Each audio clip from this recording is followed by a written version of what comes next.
जल्दी ही एक बार फिर आप सबको, पूरे देशवासियों को चुनावी घमासान देखने को मिलेगा।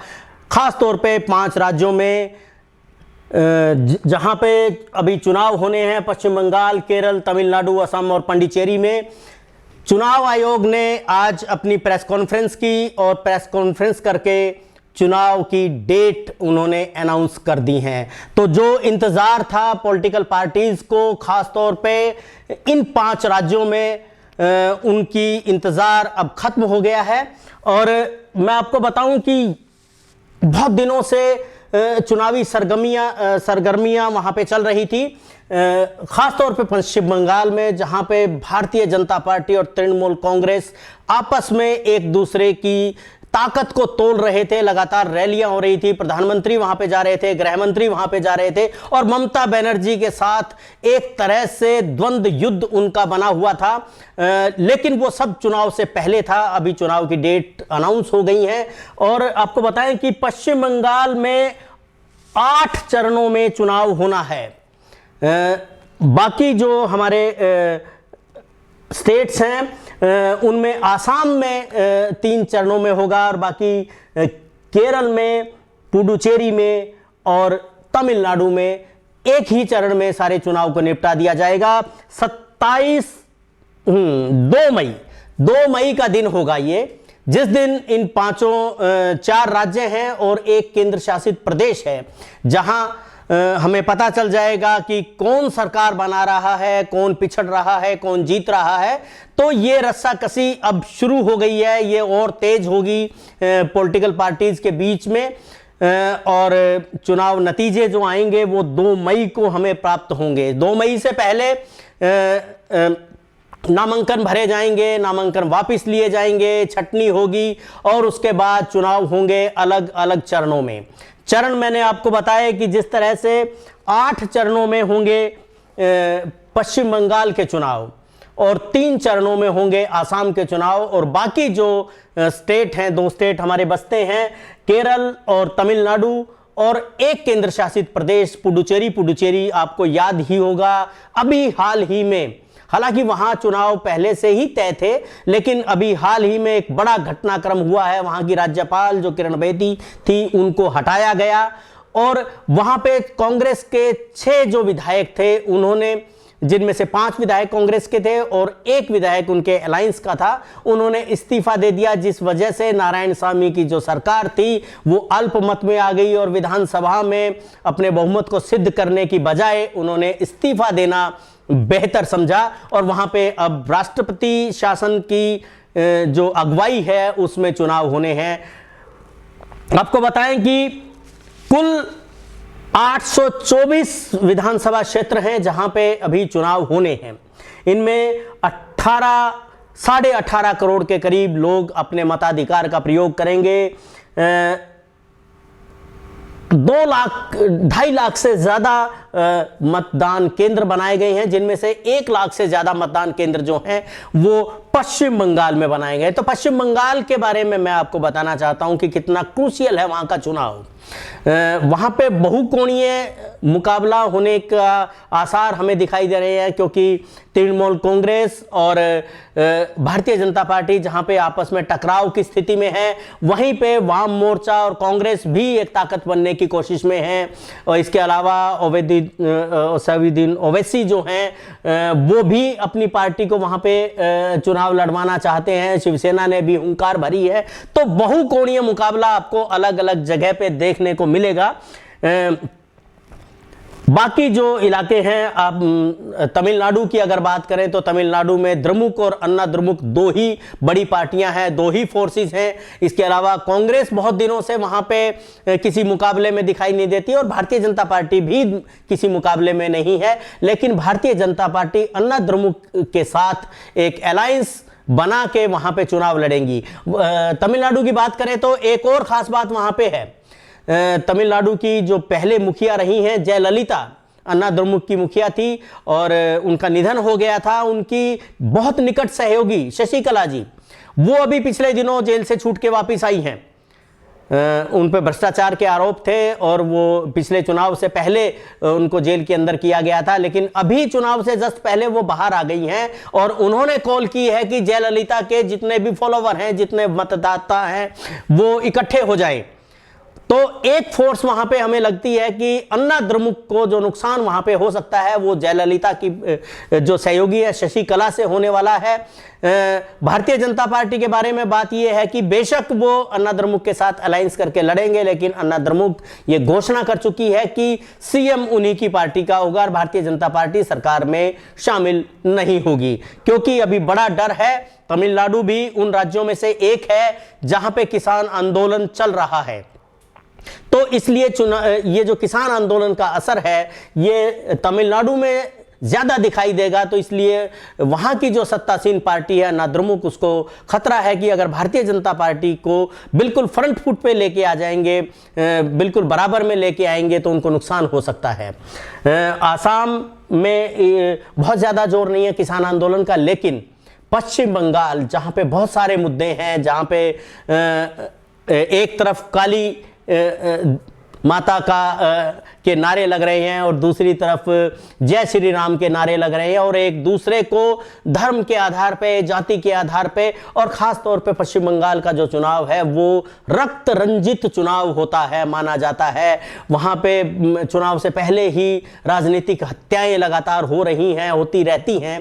तो देखना यह है कि ये किस तरह से शांतिपूर्वक तरीके से चुनाव हो जाएं, तो ये हम सब के लिए, इस देश के मतदाताओं के लिए, इस देश के नागरिकों के लिए और सबके लिए ही बहुत ही बेहतर चीज़ रहेगी। तो सरकारों की बड़ी जिम्मेदारी है कि वो शांतिपूर्वक मतदान किस तरह से करें।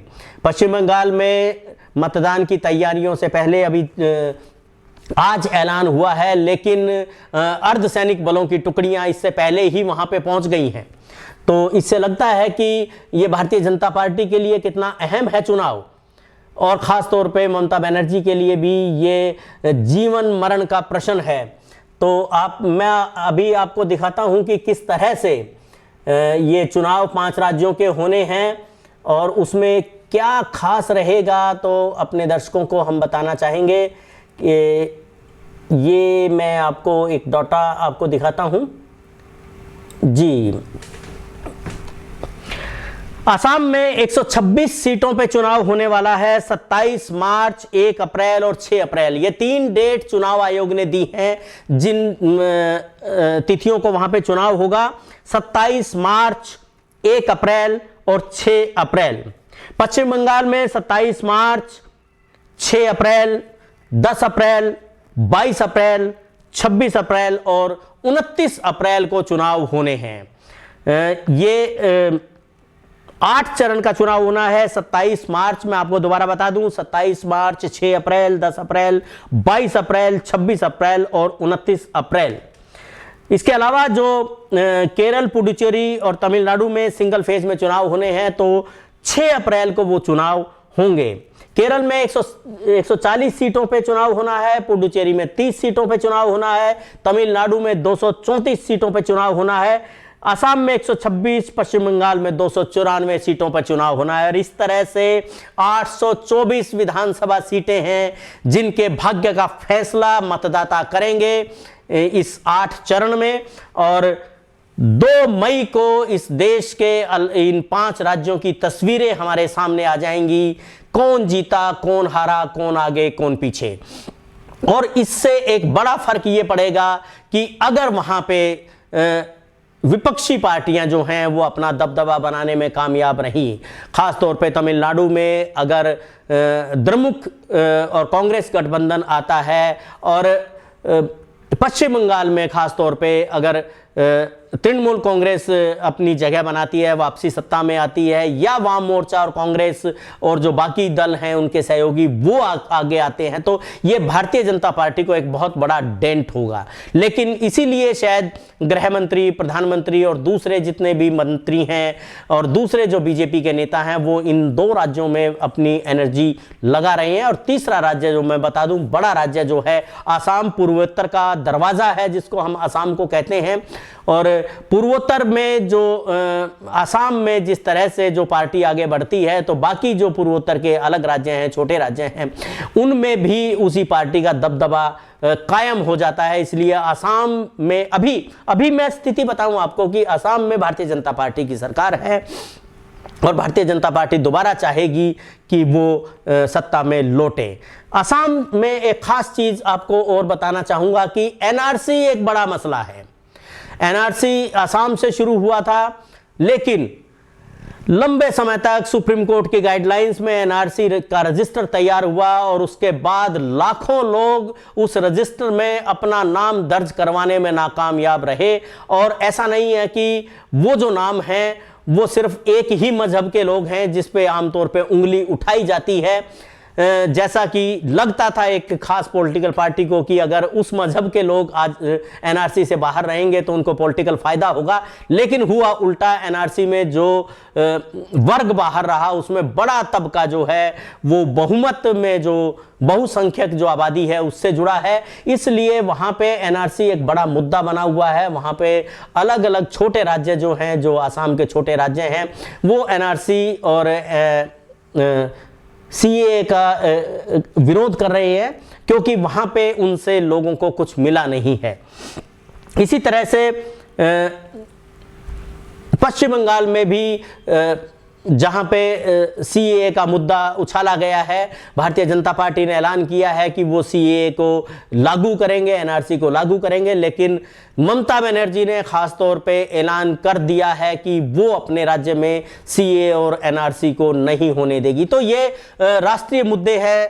खास तौर पे मैं आपको बताऊं कि राज्यों के चुनाव हैं, लेकिन मुद्दे राष्ट्रीय वहां पे अभी जगह लेने वाले हैं। जो अभी तक की स्थिति है वो धर्म का मुद्दा है, वो इलाके का मुद्दा है, विकास का मुद्दा कहीं पे बहुत ज्यादा मुखर होके सामने नहीं आ रहा है। ये इस देश की विडंबना है कि विकास जब चाहिए, लोगों को भोजन चाहिए, रहने के लिए जगह चाहिए, और ये जो मूलभूत सुविधाएं हैं, खास तौर पे रोजगार का मसला जो है वो बड़ा मसला है। भारतीय जनता पार्टी जब 2014 में केंद्र की सत्ता में आई थी तो उस समय उसने ऐलान किया था कि हर साल 2 करोड़ रोजगारों का सृजन करेगी, लेकिन वो अपने इस वायदे को पूरा करने में नाकाम रही है। और अभी 2 दिन पहले ही गृह मंत्री अमित शाह जब पश्चिम बंगाल के दौरे पे गए थे तो उन्होंने वहां कहा था कि अब पश्चिम बंगाल में नए रोजगार उत्पन्न होंगे। तो कोई पूछे उनसे कि जब पूरे देश में रोजगार उत्पन्न नहीं हो रहे हैं तो पश्चिम बंगाल में ऐसा क्या जादू करने वाली है भारतीय जनता पार्टी कि वहां पे रोजगार एकदम से उत्पन्न हो जाएंगे उनकी सरकार आते ही। बहुत सारे मुद्दे हैं, बहुत सारे सवाल हैं, और उन सवालों के जवाब भविष्य के गर्भ में हैं, क्योंकि 2 मई का दिन होगा जिस दिन हमें पता चलेगा कि इन 5 राज्यों में कौन सी पार्टी आगे जाती है, कौन सत्ता पे काबिज होती है। तो आपको कहना चाहेंगे कि लगातार अपडेट हम आपके पास लेके आते रहेंगे इन राज्यों की। जो भी घटनाक्रम वहां पे घटेगा, जो भी नई चीजें डेवलप होंगी, उनसे आपको रूबरू करवाते रहेंगे।